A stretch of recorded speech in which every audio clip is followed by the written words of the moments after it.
Modi government 3.0, new parliament, stronger opposition, but it appears already disruption and fireworks are happening. BJP has it out on the emergency anniversary.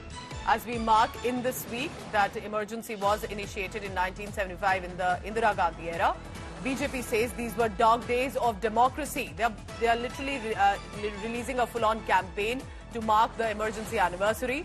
But of course, because Congress is in the dock here, the opposition has also fired back saying, save the constitution this time. That is being hurt and is being tampered with by the incumbent government.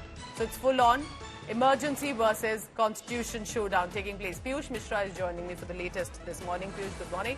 I see that there are literally posters, campaign that the Bharatiya Janata Party has brought out. So even if it was 1975, they are ensuring in 2024 that era and those dark days continue to be in public memory.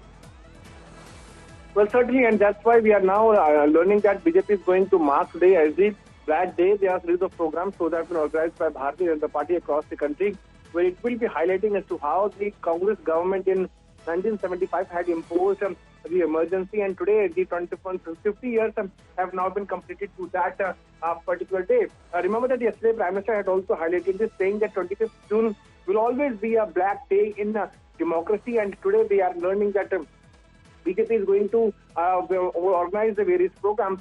Home Minister Amit Shah has also tweeted on this, and I quote, where he is where he's saying that the Congress Party has done attack on the democracy multiple times, and this shows the intention of the Congress Party. So far, the Congress has not responded to this officially, but various Congress leaders have come out and said that we should talk about what is actually happening in today's era.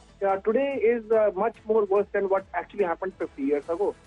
All right, Piyush, keep tracking the latest because it's just the beginning. Remember, yesterday was the oath ceremony for all the members of parliament, and it will be here on. Now, remains to be seen how this week will be for the parliament. Will it be about the emergency, constitution, or the real work on the ground that the lawmakers have to do?